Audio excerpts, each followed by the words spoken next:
चेहरा मलिन मुखौटा मोहक कलई खुलने वाली है, गुब्बारे में हवा भरी है, भीतर खाली खाली है। नमस्कार, मैं जनवक्ता श्रीओम गौतम। राहुल गांधी ने आज जो कुछ किया है वो इतना शर्मनाक है, इतना अमानवीय है, इतना लोकतांत्रिक है कि राहुल गांधी के चेहरे पर जो एक मुखौटा लगा हुआ था कि ये भोला भाला व्यक्ति है, बहुत अच्छा करना चाहता है, संविधान का उपासक है, संविधान लेकर चलता है, आज वो पूरी तरीके से स्याह चेहरा जो छुपा हुआ था मुखौटे के पीछे उजागर हो गया है।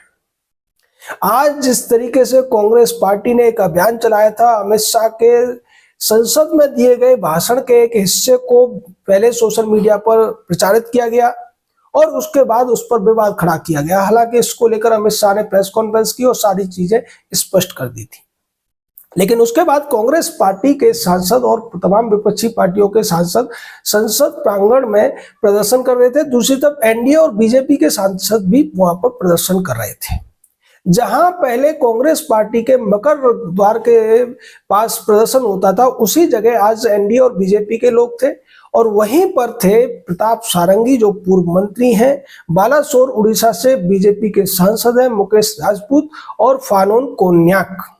यहाँ पर राहुल गांधी आते हैं और बड़े ही उद्दंडता घमंड पूर्वक उन लोगों को धक्का देते हैं, जिसमें मुकेश राजपूत गिर जाते हैं, प्रताप सारंगी गिर जाते हैं और दोनों को बहुत गंभीर चोटें आती है। प्रताप सारंगी जी के चेहरे पर कट लग जाता है, उनका खून निकलता है और उसके बाद राहुल गांधी को वहां पर निशिकांत दुबे और दूसरे सांसद बुलाते हैं और ये कहते हैं कि राहुल, तुम्हारी ये क्या गुंडागर्दी चल रही है, एक बुजुर्ग सांसद को तुमने गिराकर घायल कर दिया है। राहुल गांधी वहां आते हैं, आकर देखते हैं और देखने के बाद बड़े ही घमंड के साथ, बड़ी ही अमानवीय लोकतांत्रिक व्यवहार करते हुए कहते हैं कि मैंने नहीं गिराया है, ही हैज पुश्ड मी।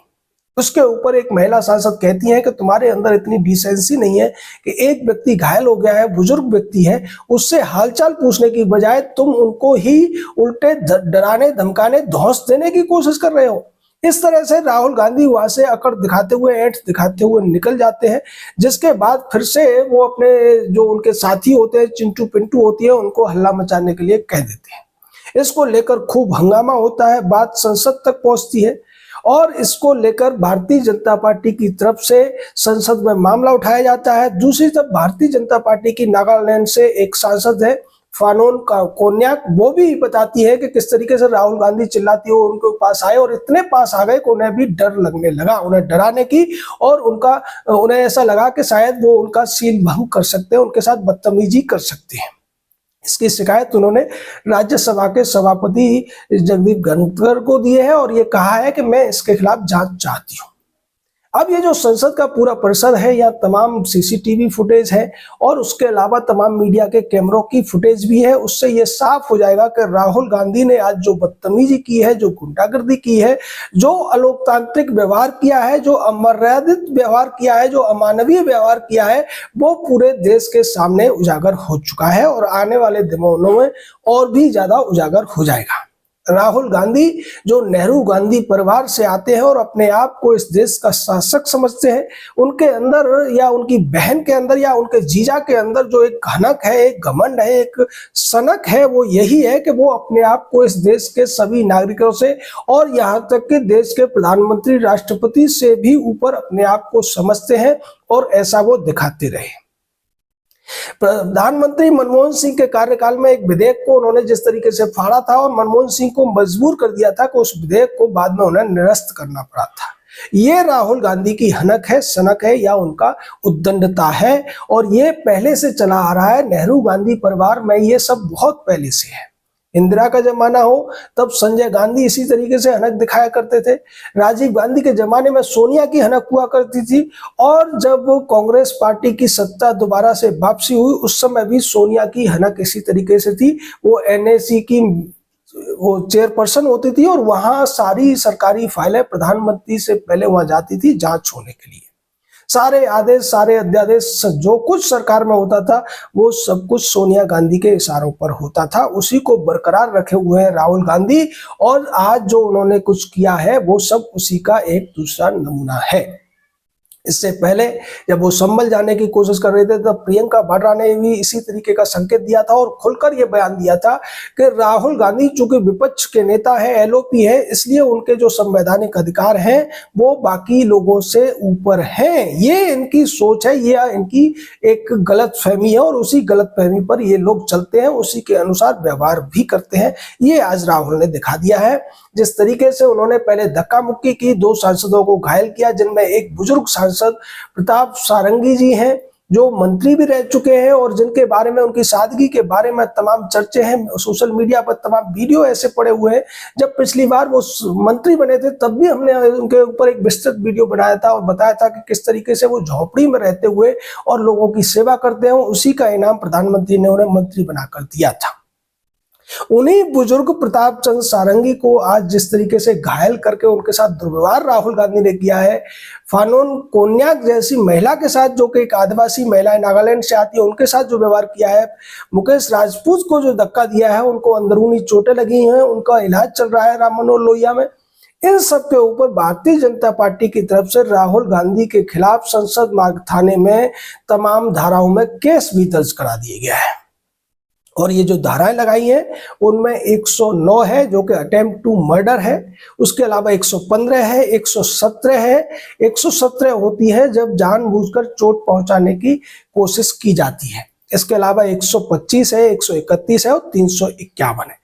इन सभी धाराओं में केस दर्ज कराया गया है। पुलिस इन सारे फुटेज को खंगालेगी, तमाम जांचें होंगी, राहुल गांधी से भी पूछताछ होगी, उनके साथियों से, उनके चिंटू पिंटुओं से भी पूछताछ होगी। कांग्रेस पार्टी जिस तरीके से अफवाहें फैलाकर इस देश में आग लगाना चाहती है, आज भी मल्लिकार्जुन खड़गे का बयान सामने आया, वो ये कहते हुए नजर आए कि अमित शाह ने अम्बेडकर का अपमान किया है, इसलिए पूरे देश में आग लग जाएगी, पूरा देश सड़क पर उतर जाएगा और देश में हंगामा होगा।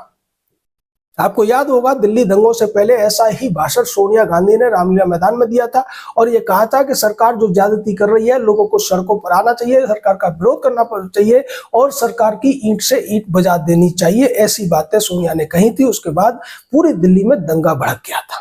ऐसी ही बातें आज मल्लिकार्जुन खड़गे ने राहुल गांधी के इशारे पर कही हैं। चूंकि मल्लिकार्जुन खड़गे कहने को तो कांग्रेस पार्टी के अध्यक्ष है, लेकिन वास्तव में वो एक कठपुतली बने हुए हैं राहुल गांधी, प्रियंका वाड्रा और सोनिया गांधी के हाथों की।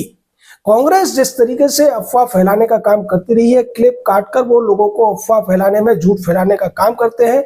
आज उन्होंने जो कुछ किया है उससे एक तरीके से देखा जाए तो भारत के लिए बहुत अच्छा हुआ है, क्योंकि इस तरीके की चीजों पर अभी तक कोई बहुत ज्यादा सख्त कार्रवाई नहीं होती। लेकिन चूंकि गृह मंत्री के बयान को और संसद में दिए गए बयान को इस तरीके से पेश किया गया है, अब इस पर एक कड़ा कानून बनाने की जरूरत है कि कोई भी व्यक्ति इस तरीके से झूठ फैलाने की कोशिश करता है, अफवाह फैलाने की कोशिश करता है और उसका राजनीतिक फायदा उठाने की कोशिश करता है, तो उसके खिलाफ गंभीर धाराओं में केस दर्ज होना चाहिए। उसके लिए कड़े से कड़ा कानून बनना चाहिए और ऐसा करने से उस व्यक्ति को कम से कम 5 से 7 साल की जेल होनी चाहिए, जिससे ऐसा करने से व्यक्ति बचे।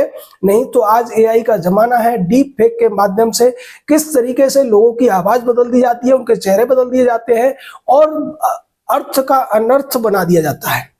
ये लोकसभा चुनावों के दौरान भी देखने को मिला था, जब प्रधानमंत्री और अमित शाह के बयानों को किस तरीके से फेक एडिटिंग करके उनको पेश करने की कोशिश की गई थी और उसका फायदा भी कांग्रेस पार्टी को चुनावों में देखने को मिला। लेकिन चूंकि ये झूठ है और झूठ फैलाने पर हमारे देश में किसी भी तरीके का कोई अभी बड़ा कड़ा दंड नहीं है और इसी की वजह से राहुल गांधी और अरविंद केजरीवाल टाइप के लोग लोगों को बेवकूफ बनाकर, उनमें अफवाह फैलाकर, उन्हें डर दिखाकर सत्ता प्राप्त कर लेते हैं। लेकिन अब इस पर समय आ गया है कि कड़ा कानून बनाया जाए, जिससे कोई भी व्यक्ति अगर किसी व्यक्ति के इस तरीके से दिए गई बात को तोड़ मरोड़ कर पेश करता है और उसका फायदा उठाता है, तो निश्चित ही उस पर किसी के मर्डर की तरह ही केस चलना चाहिए, क्योंकि इससे भी बहुत ज्यादा किसी व्यक्ति के जीवन को भी खतरे में डाला जा सकता है और डाला जा रहा है और उसकी संपत्ति के नुकसान पहुंचाई जा सकती है, उस व्यक्ति की लिंचिंग भी कराई जा सकती है, जैसा कि नुपुर शर्मा के केस में भी देखने को मिला था।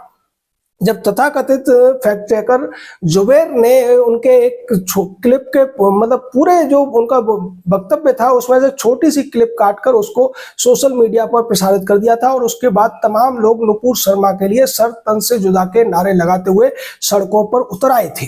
लेकिन उससे भी ज्यादा एक गंभीर बात यह हुई थी कि जब ये मामला सुप्रीम कोर्ट पहुंचा तो वहां पर एक जज सूर्यकांत ने जिस तरीके की टिप्पणियां की थी, वो टिप्पणियां भी नुपुर शर्मा के लिए बहुत बड़ी मुसीबत का सबब बनी थी।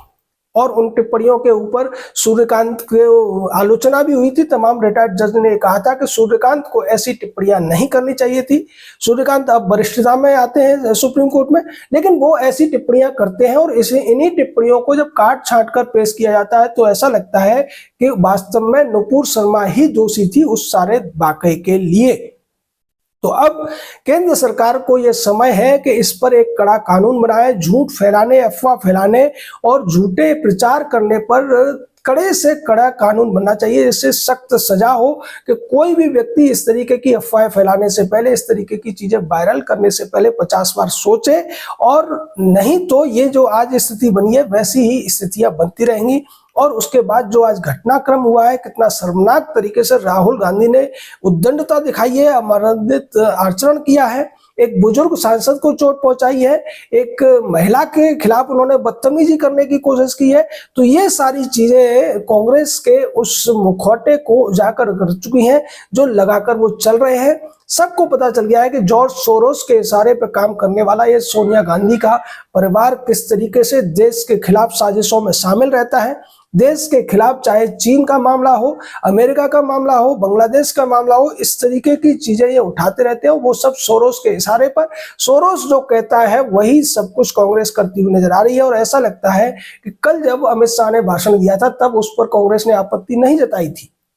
हो सकता है कि ये सब करने के लिए भी इन लोगों को सोरोस से ही डायरेक्शन मिला हो और उसके बाद इन्होंने 12-13 सेकंड की वो क्लिप काटकर उससे हंगामा मचा दिया, पूरे देश में अफवाह फैलाने की कोशिश की। और जैसे कि खड़गे ने कहा कि ये लोग इससे दंगा फैलाना चाहते थे, लेकिन उससे पहले ही बीजेपी ने डैमेज कंट्रोल कर लिया। अमित शाह ने सारी बात सामने रख दी और लोगों से कहा कि आप पहले पूरा वीडियो देख लीजिए। और उसके साथ साथ अमित शाह ने यह भी कह दिया है कि वो इस मामले में लीगल एस्पेक्ट्स को भी करेंगे कि इन लोगों के खिलाफ किस तरीके की कार्रवाई की जा सकती है, जिससे आगे आने वाले समय में किसी भी व्यक्ति की कही गई बातों को तोड़ मरोड़ के अगर कोई इस तरीके से पेश करता है तो वो 10 बार पहले सोचेगा, क्योंकि उसे कानून का डर होना चाहिए। जय हिंद, जय भारत।